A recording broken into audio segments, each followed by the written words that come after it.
Come along, children. Now we're going to have a little music.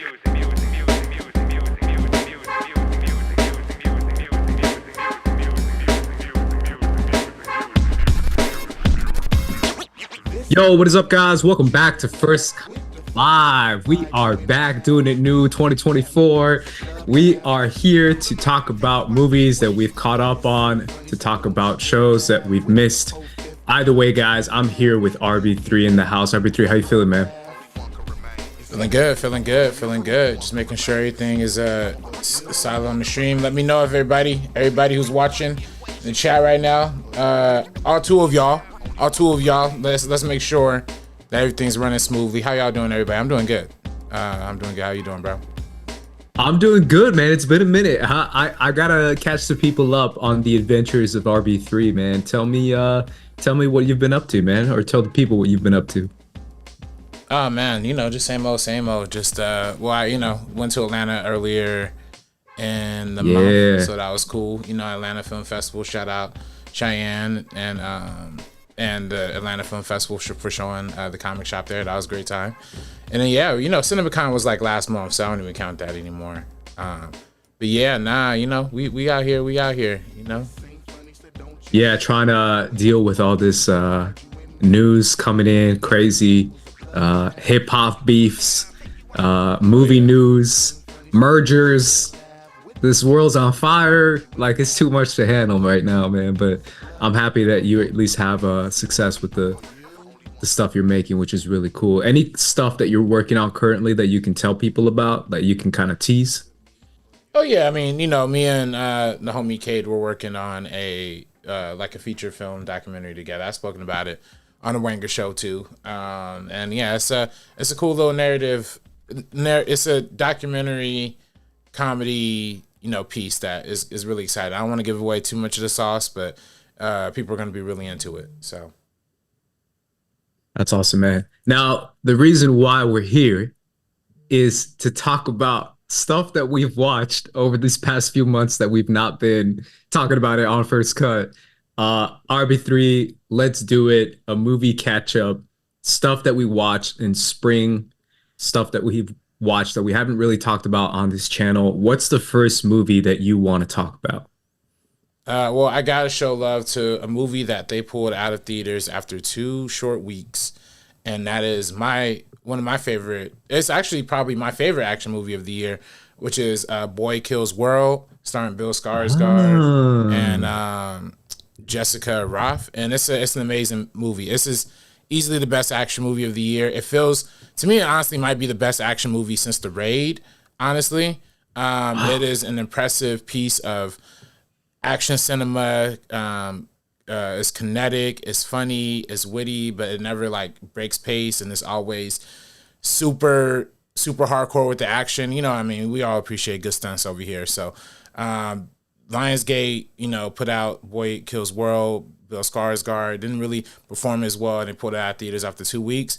And I'm sad I didn't do a review for it, or a proper review. Actually, I've spoken about this to you and to on the show previously too, but I do sometimes record reviews and just not edit them just because I don't have time to sometimes. And this was one of those movies. But yeah, it's a great film. It's a great film, and I wish people would have the opportunity to give it a second life on home video. It's only a budget of $3 million, so hopefully it could recoup that somehow. But it was a worthy $3 million for sure. Yeah, man. I obviously remember the trailers, and I remember wanting to watch it. I missed a lot of movies in theaters these past few months, but I definitely want to say that the one thing that kind of poo-pooed me, and I don't know, I don't think I'm the only one from watching this movie, or at least watching it in theaters. Maybe I might check it out some other time. Is that one guy from Stranger Things who's been, I forget his name, Brett Goldman or something like that. Oh yeah, the Russian dude. Yeah. Oh, he's in Russian dude in Stranger Things. Yeah. He speaks Russian. Yeah, he speaks to the Russian dude. Him just going absolutely insane about this whole situation. Yeah. Just being just being a full blown Zionist and screaming at people and shouting them down. And It's just hard. It's hard for me to get past that, man. It was really hard for me to get past that personally. But I might check this one out later for sure. Is there another one on your list that you want to give a shout out to? I mean, I have a bunch, but what about you though? Is there anything you seen that you want to highlight or not? Not really. I mean, you know what I'm gonna say, right? Which At one? this point, I feel like it's only what I've tweeted about in the past 4 months. Abigail. I want to talk about Abigail. Oh yeah, yeah, of course, yeah, yeah. Abigail's that movie. Absolutely. I had a blast with Abigail, man. I was going out. It's funny contrasting the one movie to the other movie with Melissa. Right. Shout out to Melissa Barrera, Mexican homegirl represent. I had to represent her, obviously show her support for speaking up, for being one of the only people in Hollywood to speak up and to speak her mind and to constantly and consistently speak up and using her platform and her voice. But beyond that, I just wanted to see a good, fun vampire movie. And I think that's what I got with Abigail. I really love vampire movies. I mean, obviously, RB3, you know this because you've seen my videos on the channel and you've seen everything I put out. I consider myself a vampire expert. I've seen pretty much everything. So I was excited to see this new version of a vampire, learning about the lore, learning about how to turn how does the light affect you, what doesn't affect you, what are the weaknesses, and all that kind of fun stuff that I really like about vampire stuff, and also the twists and turns of this really zany, insane, ridiculous, but also really solid, structured movie. So I really enjoyed Abigail. What about you, man? No, I thought it was a phenomenal movie as well too. I always shout this out because I feel like I'm just proud of these guys or this group of directors, I should say. Radio Silence, of course, they did the 2017 film Ready or Not, which I put as one of my favorite movies of that year, and I said they're one of the 5 directors of that year to look out for. Of course, they made the best couple of Scream movies in recent history as well, also starring Melissa Barrera. And unfortunately, she's not going to be back for the next one, nor will Radio Silence be back for the next Scream movies. But, they are doing this original, I think it's original horror film that is just really dope. Like it's a vampire movie, but it has a lot of character. Like the fact that she's doing the ballerina stuff, like it really doesn't make that much sense, but it's more of like an aesthetic choice and it's just cool.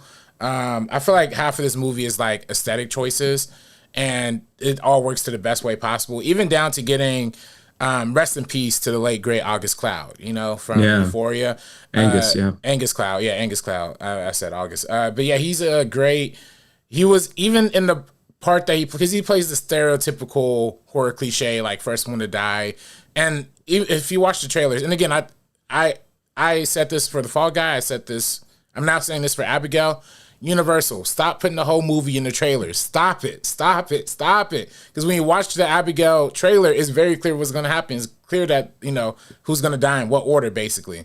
And that's exactly what happened in this movie. So it didn't really surprise me. But the fact that he played it to such a weird degree, to kind of that creepy degree where he was like coming up on old girl, just kind of pressing her. It was very funny. It was very weird. And it just all made sense. And then I don't want to get into too much of a spoiler, but they kind of reveal like somebody is the I don't know. I guess I don't really want to spoil it, but yeah, they kind of allude. Somebody is the helper. Somebody is what? Nah, there's a character that comes in at the very end, and then I see what you mean. Yeah, and it was Abigail's father, but I'm kind of curious to see who it is because they kind of allude to him being something, but then they never really like say it exclusively. But I'm kind of interested to see if that follows up into some sort of sequel or prequel or something like that. That's what's cool about the movie. It starts out as one kind of movie, and then it turns into another, which I think is really cool. Like it starts out as a thriller, like, team up kind of heist movie, and then it turns into this kind of like fish out of water team, not know where they're at kind of horror film, and then it turns into a full-blown like vampire lore type film where like an underworld or some shit like that, where you're learning about the lore and the turning and how the light affects you, like you just said about her father, who her father is, what you see the structures, you're trying to figure out and piece together what exactly we're dealing with here when it comes to what kind of vampire, which is really cool. So I really dug that. I think that's really cool. Who's another standout in the film for you? Um, you know, of course they had the who's the dude who was oh, of course, Dan Stevens. Yeah, Dan Stevens. That took me a second to think about him. But he's been in a lot of good movies lately. He was in Godzilla and Kong, X Kong. I don't know if I consider that a great movie, but he was good in that. He had some good parts recently, so good for Dan Stevens. Dan Stevens, man, I swear that guy, he was great in Abigail. Obviously, he was amazing. He's crazy, man. He's come up quite a bit. I remember him from The Guest. I don't know if you remember that movie. Yeah. That Guest is a great movie, and he's come up, man. He's a really committed, fun actor who always has a blast on. I mean, like you said, Godzilla and Kong, Abigail. This guy's always having fun in every single movie he's in, but he's also always locked in. You could tell he's locked in, where he's just really committed to giving this kind of performance in this specific role. So I feel like he deserves props for sure. I also thought the girl was great. I believe her name is Alicia Weir.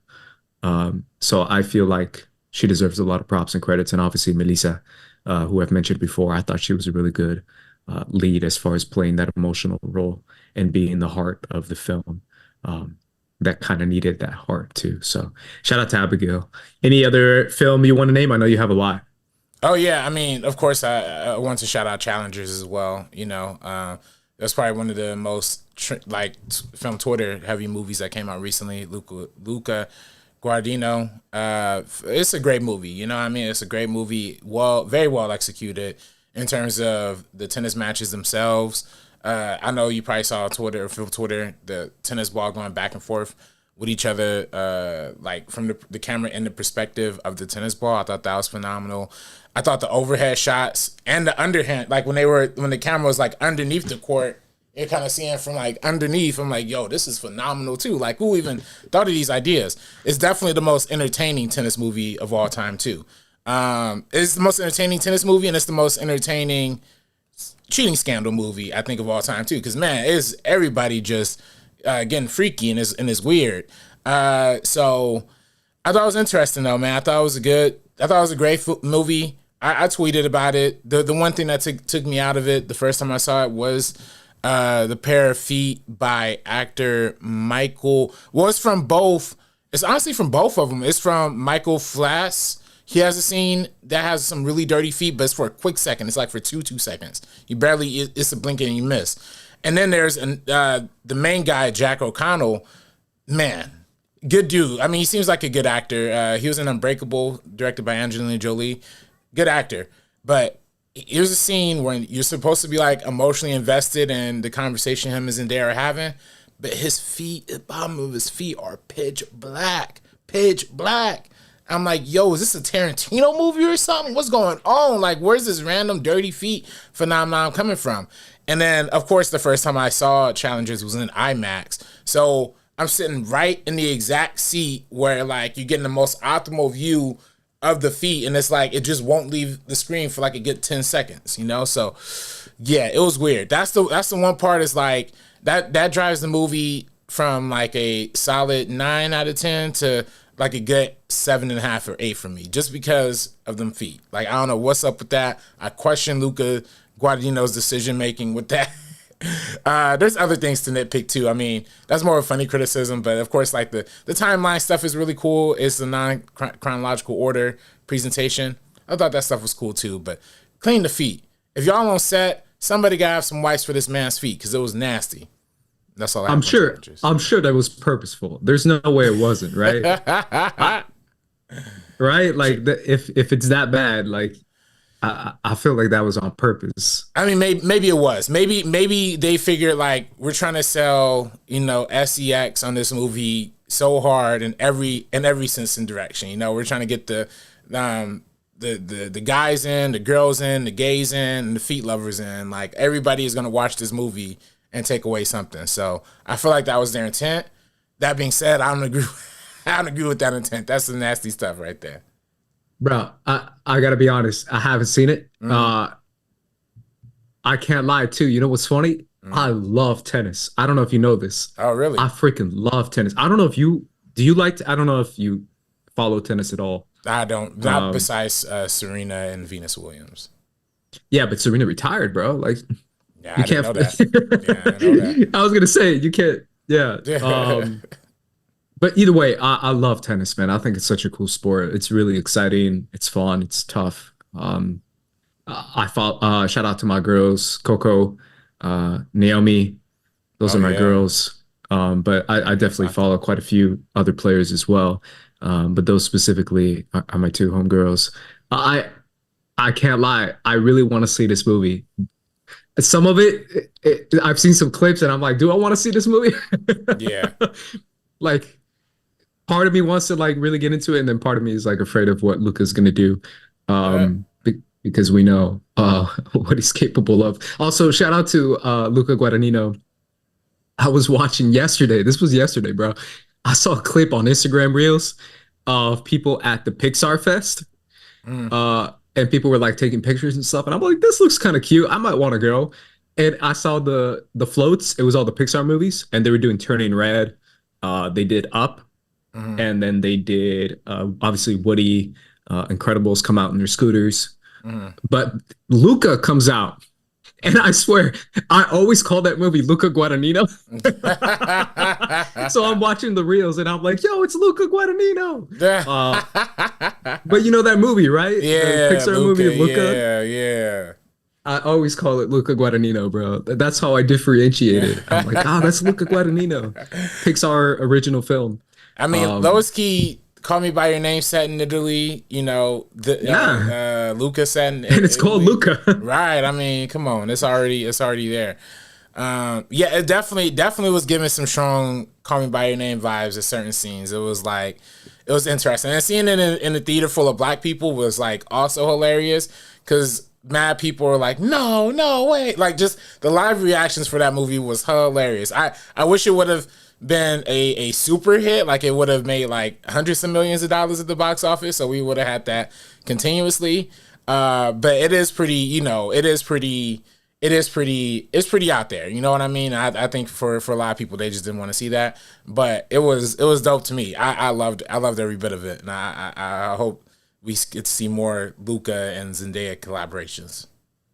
You know what's funny, man? I keep thinking about these movies that you're naming or that we're naming.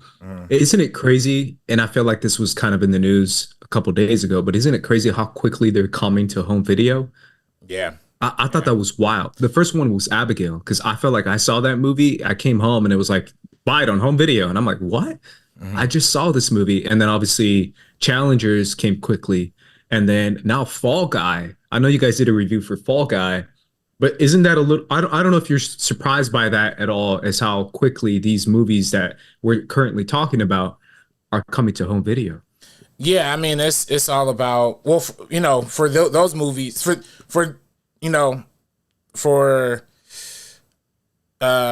should I say, for Abigail, for Fall Guy, and for any Universal movie, I already kind of know, like, I already kind of expect the short window. You know what I mean?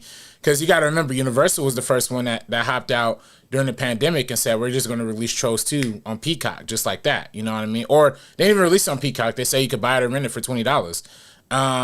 So they wanted, I think for Universal and for their parent company, Comcast in general, they just see a more lucrative avenue to making their money back quicker by just throwing it on home video sooner than later. Now, do I think that's effective? I don't think so. You know what I mean? I don't think so. I think movies do need a longer window than 17 days, to actually make a mark and an impact.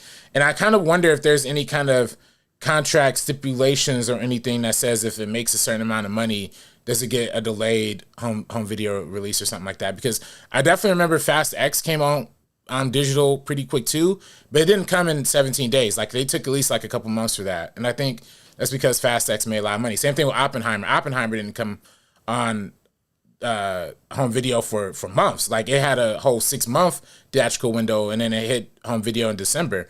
So I think it depends on the movie. It depends on the filmmaker. But generally, I know Universal is always going to be like, let's throw it out as quick as possible, make the quickest dollar. And I think what Amazon did Challengers, and that's Amazon wants to put it on Amazon. That was surprising to me because Amazon usually does have a longer theatrical window, but Yeah, but is it on Amazon Prime right now? Isn't it on? You're gonna rent it. You can rent it. Yeah, you can rent it or buy it. Yeah. Yeah, that I don't know. I think it's wild because I feel like you're not giving the appropriate amount of legs that these movies could possibly have. Like we used to live in a time where films could have legs, even if they didn't make, over $40 million in opening weekend, even if they made 20, and they could, stretch out as much as possible when it comes to like, I don't know, a small horror film or like a fun comedy film. Legs are really what sustain theatrical runs for a certain amount of time. I'm just surprised it's so quickly coming to home video. Hopefully, it's not a trend that continues, but at the rate the industry is going, it's probably gonna continue. Is there another movie that you want to shout out to as well? Yeah. Well, I did see Kingdom of the Planet of the Apes as well. Oh, yeah. That was a good installment too. I'll be honest, I can't really give like a full review on it because I did sleep through like 40% of it. Not the fault of the movie. Not the fault of the movie. I was just tired that day. I was tired. But I was tired because I was actually watching War for the Planet of the Apes leading up to seeing Kingdom of the Planet of the Apes. And I never watched the third one of the trilogy. I actually never watched that movie. No way. I missed it in theaters for some reason, and I never got around to seeing it until right before this one. And War for the Planet of the Apes is like crazy, like super, super crazy. Like they were going inskews of that movie. I mean, they had the apes in like whips and chains, and then Woody Harrelson was like shaving his head with the razor. It's like on some Nazi stuff going on. It was like, what is going on? It's like slavery meets Holocaust meets like animal torture. It was like all kinds of levels of wrong. Like, and you just see Caesar and them fight out of it. It's like, this is an amazing trilogy right here. This trilogy right here is phenomenal. And the fourth one was really good too. But I gotta spin the fourth one back one more time. Yeah, it's wild, man. I swear, these movies go from 0 to 100 so quick. From like whispering to James Franco Right. to like internment camps and Nazis, and it's ridiculous. It's absolutely insane. Yeah, shout out Planet of the Apes. These movies always are at least entertaining and captivating movies. You can always give them that for sure. Before we move on, RB3, I want to talk about shows that we've been watching. Are there any shows that you really want to give a shout out to that you've been really enjoying? Oh man, well I love The Sympathizer on HBO. You told me about this one. Yeah, that's what from Park Chan-wook. Of course, if you know Old Boy and The Handmaid's Tale, not The Handmaid's Tale, The Handmaiden, and then also Decision to Leave that came out last year. This is a new series about a young double agent who's kind of playing both sides of the Vietnam War, and he's like half Vietnamese and half American. And yeah, it's a very interesting story that deals with like race, because he ends up in like being a double agent for Vietnam. He ends up finding his way to the United States eventually, and it's a very interesting evaluation of like what like Asian culture was and is, what Asian culture looked like in the 1970s, and then but like the contextualization of the character playing both sides of like a double spy. It's a really dope show. And then it's dope, and it's of course like Park Chan-wook, so it's a little weird and super over the top and out there. So Robert Downey Jr. is playing like 4 different roles inside of this show, and I don't know if I'm supposed to interpret that as he's all the same person, or they're all separate people, but they all look the same to, this character, because, like all white guys look the same. I don't know what the joke is, but it's hilarious. And I thought this show is just phenomenal to me. Interesting. Yeah, I mean, obviously I have to give a shout out to Fallout. I saw Fallout. Yeah. What'd you think of Fallout, man? Yeah, Fallout was phenomenal too. Yeah, that was really, really great. Really great satire, really great drama all the way around. Yeah. Yeah, I swear it takes its sweet time when it comes to unraveling what exactly is going on. Because I haven't played the games. I don't know anything about Fallout. This is my introduction to it. I don't know if you Yeah, same. played the games or not. Yeah. So to me, the reveal, the slow reveal of like what exactly this world what has become of this world really was interesting and captivating, but definitely took a while for me to get really, really into it.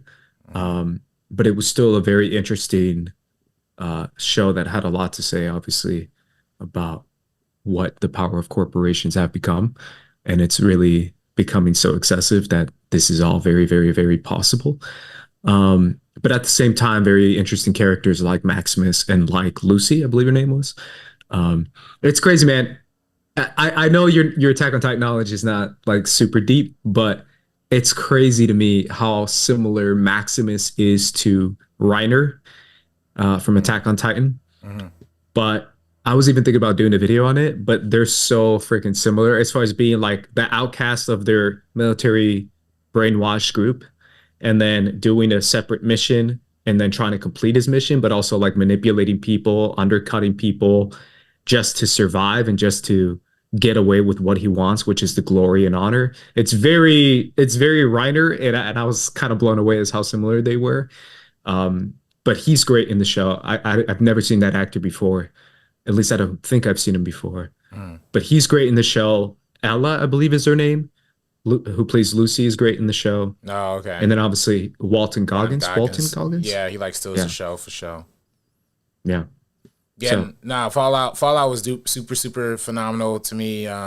Yeah, I there was a straight binge through and through for me. You know what I mean? So, which again, I appreciate the binge. I appreciate binging. You know, I know we talk about it lightly. You know what I mean? But this was something that you've been tweeting about like crazy, and I was dying to like, get in your quote tweets and just bash you, but I never did. I mean, I was like, other people are gonna do that. I'm not gonna do that to you, bro. I mean, my position is, I feel like my position, I've always been the same position. The shows that are mediocre are gonna, fall or flounder if they're weekly or if they're binge model or whatever. If you put out a mediocre show weekly, it's not gonna save it. So when a lot of fans understandably get mad when they show gets canceled and it came out on the binge or it came out like on Netflix and they automatically blame it on not going weekly. The fact of the matter is there's been a lot. There's actually way more shows that are bingeable that are way more successful than if you just look at purely at the numbers. The top out of the top 10 shows of the top like 3 years, according to Nelson, not even according to Netflix, have all original shows on streaming have all been bingeable. 6 out of 10. And most of it coming from Netflix itself. Granted, Netflix has such a big platform that is kind of conducive to making the highest rated shows on streaming automatically. But that being said, though, even something like Fallout makes a ginormous impact when it comes out on binging.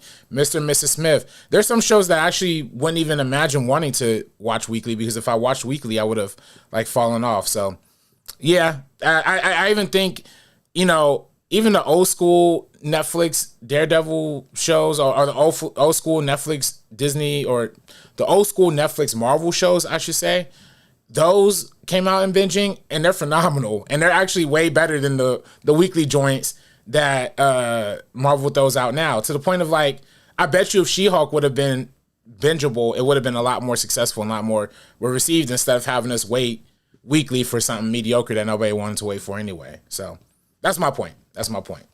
Yeah, I think it depends what your goal is, right? If your goal is numbers and if your goal is like as many viewers as you can, then maybe the binge model would be the best. But I feel like there's also a conversation to be had about what it is about culture significance, cultural impact, I guess, when it comes to how to talk about a show that is on a binge model. Like Fallout was a perfect example to me about a show that a lot of people were watching, but they just didn't know where.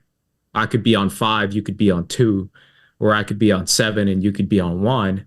and we could both be like, oh, isn't so and so great, but we can't really talk about it. And that's what's difficult about the binge model, is that you can't really have an avenue for conversation unless you're exactly at the same point with someone else. Where I guess the concept of weekly, which has worked really well for House of the Dragon, Game of Thrones, that's what kind of my world. Yeah, true. That's HBO though. Because yeah, but that's like this is what we do, bro. Over here in Dragonland, is because of the weekly conversation. It's because of the weekly connection that you can build with people and communities inside that, and that's what made Game of Thrones a cultural impact show, and not just a fun, cool show that I binged in a weekend, or I binged in a week, and my buddy binged 2 weeks later or 3 weeks later. You see what I'm saying? Like, I do feel like there is something to be said about weekly can be better if you are trying to actually do something that's going to have legs, or just be a little bit more long lasting. I just feel like Fallout came and went, bro. Like, if I did a Fallout video right now, which I'm actually thinking about doing, don't you think I'm late, bro? No, Like- no, actually I don't, because Dan Murrow put out a Fallout video 4 weeks after it came out, and it did like 100,000 views. Like that's Yeah, my but I'm that's not that bro. but no, that's my point though. People, it's Yeah. that's my exact point though. Like, people think like, oh, it's because honestly, this is why I get so passionate about this subject. I feel like we as consumers have gotten so brainwashed over the hundreds, not hundreds, over the decades of weekly television. Like, oh, this is the way to generate conversation. This is the way to do this. Dog, Squid Game, you can go 5 minutes without talking to somebody who watched Squid Game when it came out. You know what I mean? No matter what point they was on, people was watching Squid Game. People watch Stranger Things. People watch Fallout. And I think to the point, I think the conversation is a little bit like, you do have to kind of, step around toes and not openly discuss in the open, like with everybody else, like on Twitter and stuff. But I'm actually kind of TV viewer that prefers that, you know what I mean? Because I can't stand having. You don't like talking to people? No, I actually genuinely do not like talking to people about, especially in this day and age of like Twitter. It's bad. But I think also too, I don't like being spoiled on my timeline either. And I feel like with weekly shows, I've been spoiled, I can't countless times. No matter how many filter words you put in, no matter how many things, people are just gonna tweet like, and then like the last shot, and you just won't be able to avoid it. So to me, like I actually much like literally the night that X-Men 90, I'm gonna spoil X-Men 97, spoiler alert. The night that the episode came out where Magneto killed Wolverine, literally the episode came out like at what, like 9 p.m. or something, or like midnight or something. Literally 5 minutes after it dropped, I'm seeing Twitter like talking about it, spoiling it. I'm like, bro, how'd y'all make it to the end of the episode? It just dropped. But then it's like people, it's like, because we've lived in a social media age that's monetized on engagement, people don't really care about like, who sees their views as long as they get the view. And I don't know. I kind of appreciate that binging kind of makes that a little bit harder. Like, if you're going to spoil something, you got to get a little more creative, So I agree with the spoilers, but for every spoiler, you could also say there's a moment of reflection and a moment of like, I feel like there's a moment of like, you can go back and be like, oh crap, I didn't really catch that speech that Magneto gave. Did you notice that he really kind of referenced this? Like, you could really savor a little bit more, I feel personally, than if you just did the binge model where people don't really have a conversation about it in a positive manner, right? Which is kind of hard to find nowadays. But I felt like you did find a little bit of a positive fandom with X-Men 97 personally.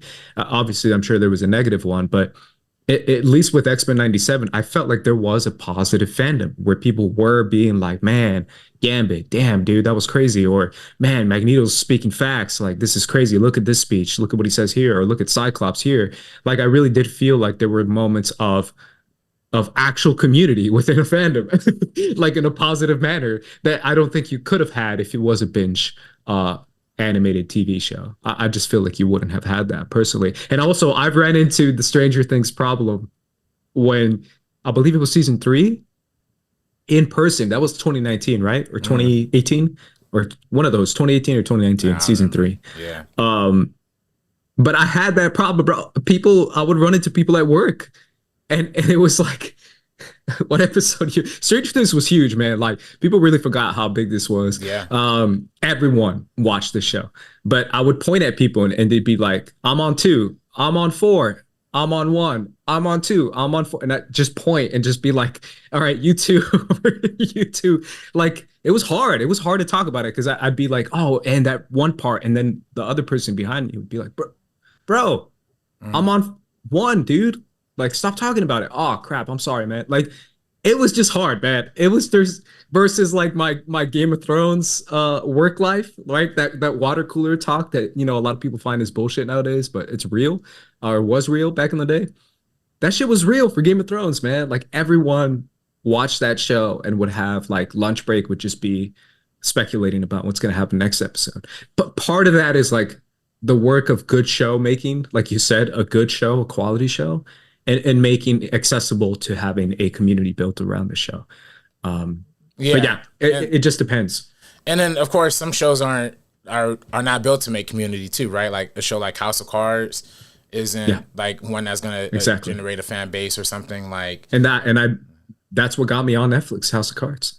Well, yeah, but I think that's also why I ride hard for the binge model too, because it makes the medium of TV less about serialization, less about like, oh, let's get ad dollars, oh, let's get subscriber dollars, oh, let's do this, and just makes it purely about the cinema, or in whatever, if you want to call it content, you want to call it cinema, whatever, but it makes it purely about the content. Like the fact that the first season of Invincible was bingeable.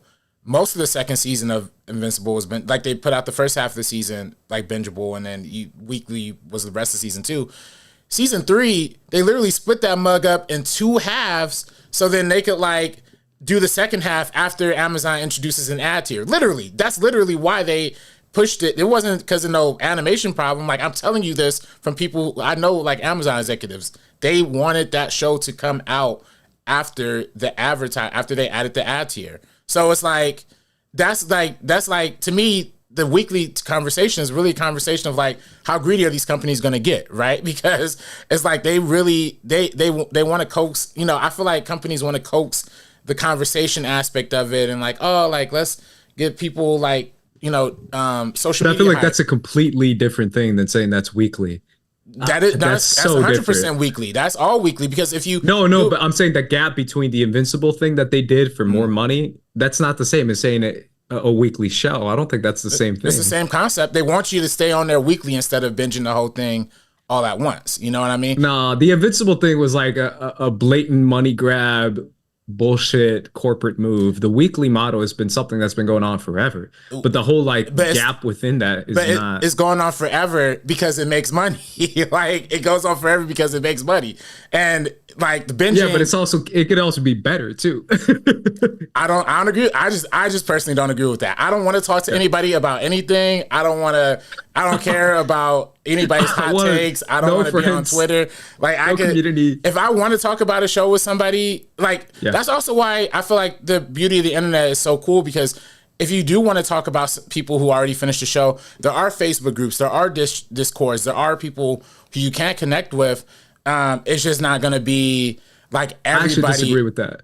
But go ahead. Well, I mean, I find comfort in like Discords or like certain groups that you could like have a niche. And like, I remember back in the Schmodown days, like, or Schmoes days, in the Schmoes Facebook group, they had strict rules like, no spoilers, like 48 hours after it drops or something like that, or 72. And they were strict about it. And I feel like if you have a community of your own people who can like police that, then yeah, sure. But then going openly on the timeline and being like, oh, Anakin Skywalker showed up in Ahsoka. It's like, dog, they came out 2 hours ago. What are you talking about? Why'd you tell me this? Now I literally didn't even finish Ahsoka because people like spoiled the whole thing for me on Twitter. So it's like, it actually makes the show kind of makes me not want to watch it. And again, I say this, I know you don't agree, or you but it is truly down to the corporate greed thing, because again, I think it's evident in the fact that a lot of times these shows would do the season 1 streaming and then get season 2, season 3 weekly, is because they literally did the math and was like, yeah, there's no way we can make money off of binging. Mad people, it's already like 2 out of every 10 or just like 1 out of every 5 streaming content consumer. They do like the switch off thing. Like they do the whole like, oh, I'm going to subscribe to Netflix for 1 month and then cancel it. I'm going to do HBO for 1 month, then cancel it. I'm going to do Disney for 1 month, then cancel it. Then the weekly model came into play to kind of try to counteract that. So that's why I'm like, I don't know. I just don't want to, I mean, again, it could work for certain shows. I think for X-Men, it worked phenomenally. I think if it's a really good show, it could work phenomenally. But then again, you kind of see like, it just also makes it obvious what the studio cares about and what they don't care about. Because why was every other Marvel show weekly except for Echo? Yeah. So it's like, yeah, y'all kind of showing y'all hand there. You know what I mean? Like y'all kind of want to, and the same thing with the Pixar show Monsters at Work. That's actually the flip example where the first season was weekly and then they dumped the whole second season on binging. So it's like, yeah, to me, it's like the greed part of it makes it really bad. And also my selfishness of not wanting to talk to people also just is my thing too. But I feel like that's the biggest one though, because I feel like the community aspect of it all, the Twitter aspect of it all, obviously Twitter has gotten 10 times worse over the past 2 years.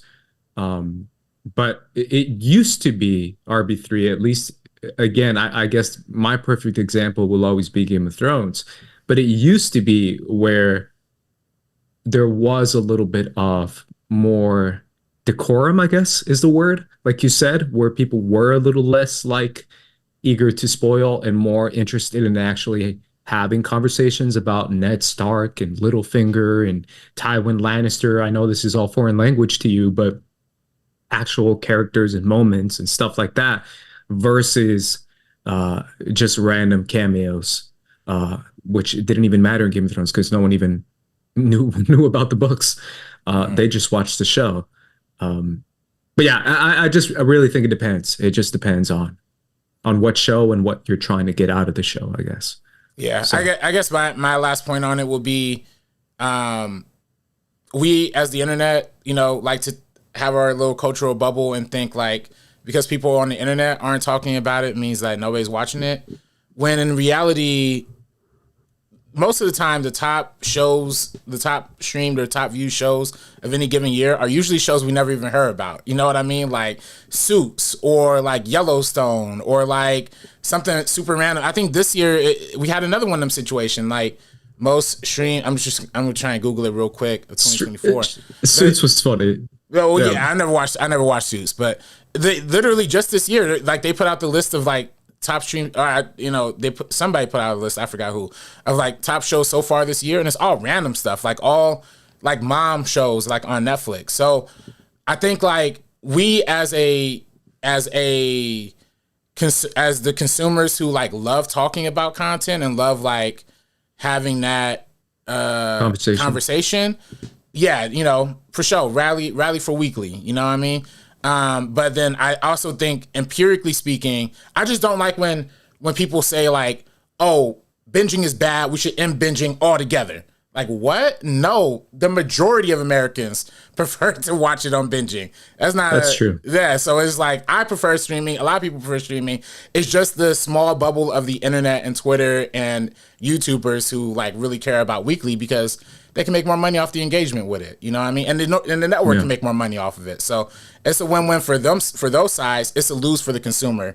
And I feel like I'm losing, with the weekly joint. But yeah, most people watch those kind of shows. Like Fallout is a perfect example, right? Where a lot of people have seen Fallout because they just kind of take the weekend, literally. There's no games on or something, and they just sit down, spend Saturday and Sunday, and finish the damn series. Yeah. And they're just like, oh, that was cool. And that's it.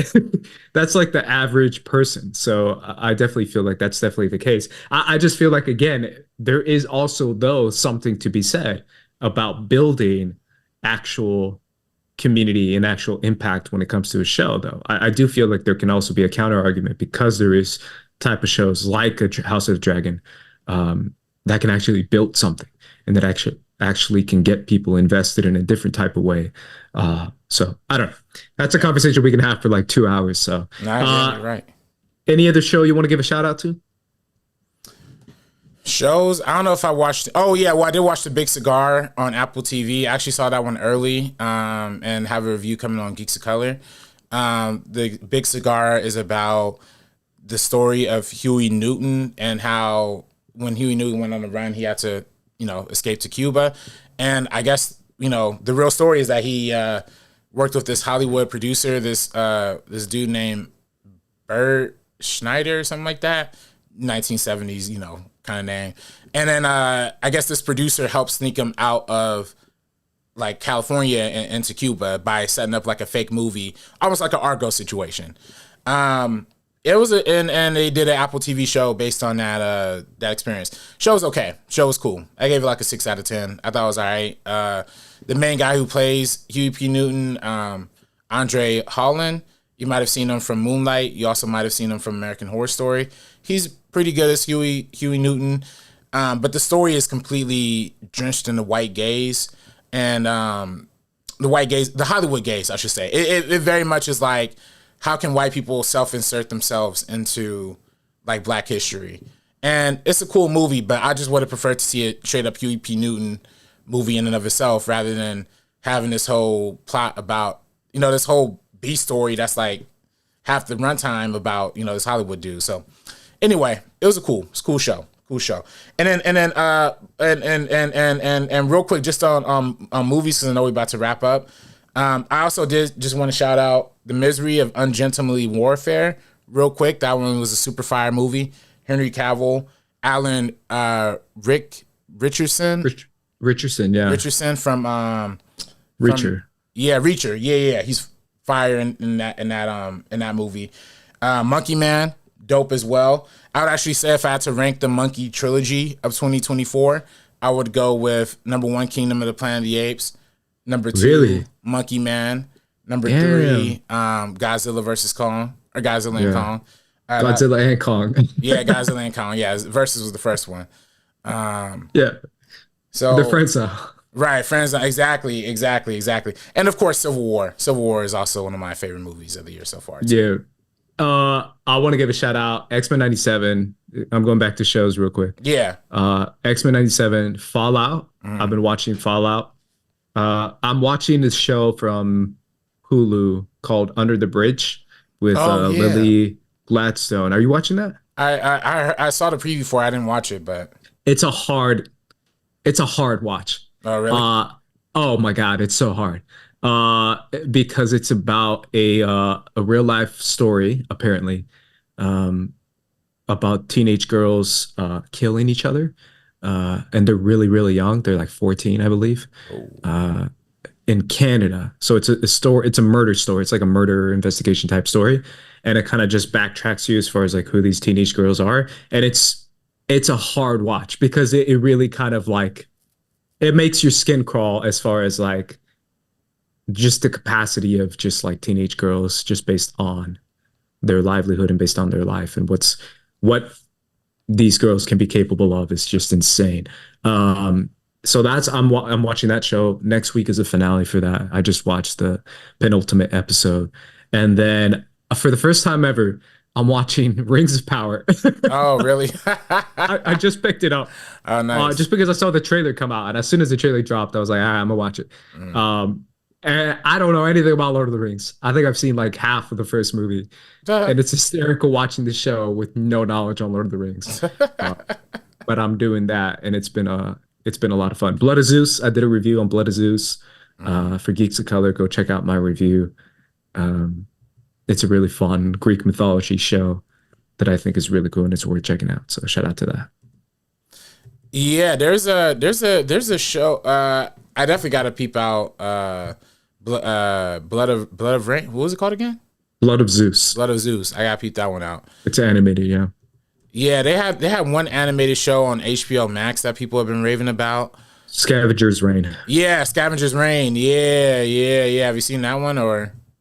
I haven't. There's a lot of stuff that I'm catching up on right now. That's currently going on when it comes to animation. But yeah, that's definitely one of them that's on my list. Yeah, I need to check out that one. And yeah, there's a few. I mean, animation is TV animation is killing it right now. So it is absolutely.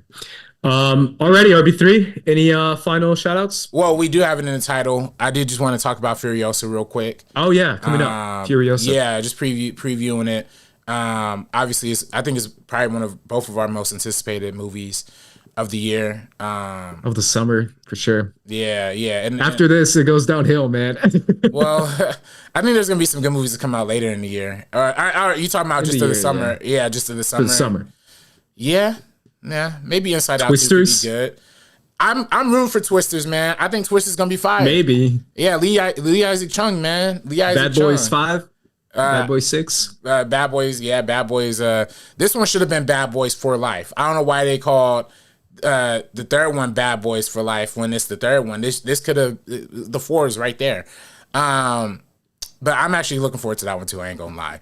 But nah, man. I think Lee Isaac Chung behind Twisters. I got my hopes high for that one. Like, I think that was gonna be fire. And even Anthony Ramos, I like Anthony Ramos, dog. So, but Furiosa, dog. I mean, the reviews for Furiosa have been phenomenal. People are saying it's the best Mad Max. Really? Or not the best, but they're saying it's on par. They're saying it's on par with Fury Road. A lot of reviews saying it's on par. I believe it has a 90-some% on Rotten Tomatoes right now. Let me double check that. So looking pretty good. You know what I mean? Looking pretty good. Yeah. And if it's even close to how good Mad Max Fury Road is, we're in a really great shape. It's at 88% right now. 88%. Yeah, I'm excited, man. Obviously, like you said, we're anticipating this one. I'm excited to see Anya Taylor-Joy, to see what else this world has come up with as far as insane designs on these cars and insane action sequences that I know that George Miller can deliver. Also, just like cinema. Cinema is back. At least for, it took a 2-week break or 3-week break or whatever you want to say was the last good movie. Because there's been a lot of good movies this year. I can't even deny it, right? Yeah. Like you said, Dune 2, Civil War, Planet of the Apes, like very cinematic, I guess is what I'm trying to say. They're big movies. Big movies, but also like well directed and well shot movies, because I feel like we're just so inundated with like MCU type of slop that is just like really cool as far as like some scenes, but then the rest of it is shot like a student film, or worse than a student film. No offense to student films. Yeah. So I'm excited to see that, to be honest, because that was part of what made Fury Road amazing, is that it was shot really well. It was shot incredibly. Yeah. So, I mean, won 6 Oscars for a reason. And I think, of course, I think this one, even if it is a little bit of a step down, you're right. We do. Yeah. There isn't too many unique like auteur blockbusters that are coming out this year. Because in previous years we had like things like Nope, come out, for example. That's very Jordan Peele. We've had even like Spielberg blockbusters back in the day too. There used to be like an auteur vision. Even I hate to say it too. What I mean? Zack Snyder, like he used to, if his name came up, it used to be reliable. But Rebel Moon Part 2 came and went, like a fart in the wind. So so it's kind of sank his career, bro. Just that even Army of the Dead wasn't that bad, bro. Even Army of the Dead was fun, bro. Army of the Dead was fire. Army of the Dead was super fire. That was fun. Yeah. And Rebel Moon just kind of sank. I didn't even think the first one was that bad, bro. Yeah. I didn't think the first one was that bad.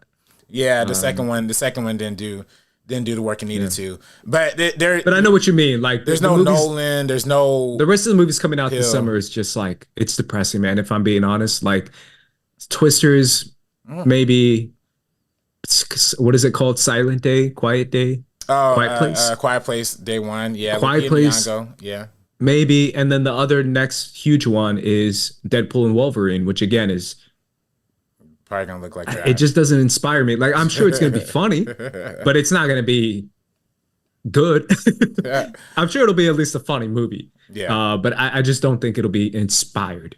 or like an actual good Nah, superhero movie. it's going to be another Spider-Man No Way Home situation. It's going to be full of It'll be kind of like that. cameos Yeah, and cameo type shit. Yeah. Yeah.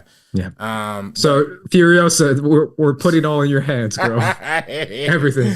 Yeah, nah. And I think it's gonna live up to expectations. I also think they wouldn't have made a Furiosa movie unless they really, really wanted to. Because you already know the studio mindset. Why we got to put a woman behind it? Where's Mad Max? Where's Tom Hardy? So I think like the fact that he was actually able to push this forward and get it sold, I think is just kind of telling that like, yeah, the studio knows it's kind of a hit on his hands. So, and look, I don't want to say shout out WB. I actually don't want to say shout out WB. Sometimes they're a little wacky, but Dune 2, Godzilla, and Kong, and now Furiosa are looking like the 3 biggest movies so far this year. So that's a good point. They're trying. I feel like the biggest problem with a lot of these movies, they're just not marketing. There's no marketing budgets anymore.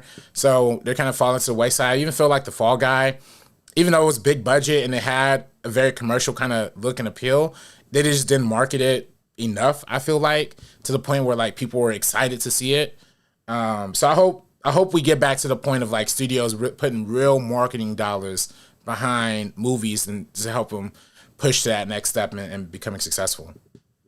Yeah, for sure. And I do feel like Furiosa is going to be one of those that can do that for sure. Fingers crossed. I remember way back in the day when Mad Max was going to come out. What did Mad Max make opening weekend, man? What was it, like 38 mil, 35 mil? I think so. I don't even know if it was number 1. I think it opened number 2 to Inside Out, if I'm not mistaken. No, it was the Singing Girls movie. Oh, Pitch Perfect? Yes. Pitch Perfect. It beat Mad Max, right? I remember that. Yeah, it did. Pitch Perfect too. Yeah, sure did. Yeah. Wild times. I feel like there's gonna be a step up, at least box office wise. Oh yeah. It's generated a huge fan base. Even my grandma, who like doesn't really watch movies like that, even she loves Mad Max Fury Road. So it's like people have come on to the idea that this is going to be a phenomenal movie right here.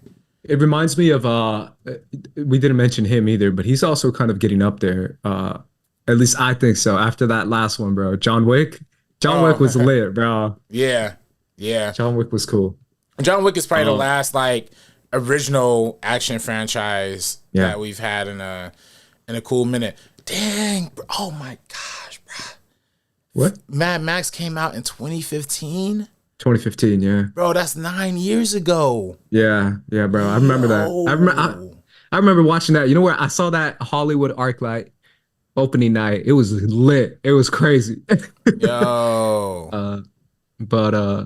Yeah, man. RP to ArcLight. I always gonna miss you. Dude. Oh, and by the way, I don't mean to cut you off again, but the top 3 movies, that's how you know the box office now is like, it's just not up to snuff. The number 1 movie was Pitch Perfect 2 at $69 million. The number 2 movie was Mad Max Fury Road at $45 million. And the number 3 movie was Avengers Age of Ultron in its 3rd week at $38 million. So it's like, these are 3 movies that made over $35 million in the top 3. Crazy, you'll never see that now. No. Yeah, you'll never see that now. Never see that now. Yeah. Sad. It's going to come out in home video in 2 weeks. Yeah. Either way, guys, that was our conversation and our preview as far as what's coming up this summer, what we watched this past spring. Hopefully you guys enjoyed that conversation. You could follow us right here at First Cup. Subscribe if you haven't done so already. You could follow me at Squad Leader Ace RB3. You can follow me on Twitter and Instagram at Director RB3. And stick around for the next 12 minutes because our X-Men 97 spoiler review and discussion will be dropping at 6:30 on the dot. And you ain't even got to leave this link. If you're one of the 6 people watching the show right now, just stay on the link. It'll redirect you automatically to the other joint. So have fun, y'all. Either way, guys, for the First Cut Live crew, we're going to be peacing out. So peace. Deuces. Oh, wait. Come along, children. Now we're going to have a little music.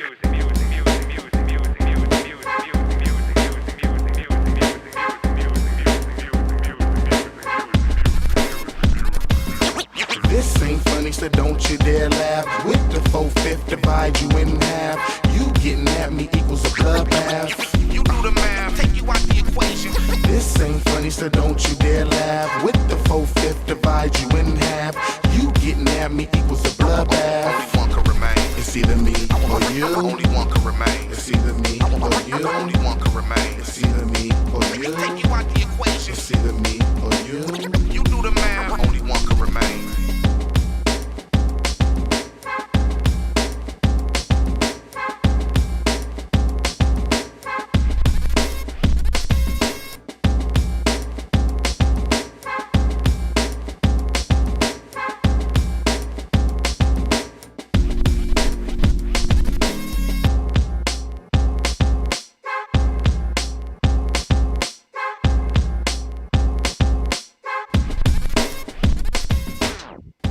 Cool, man.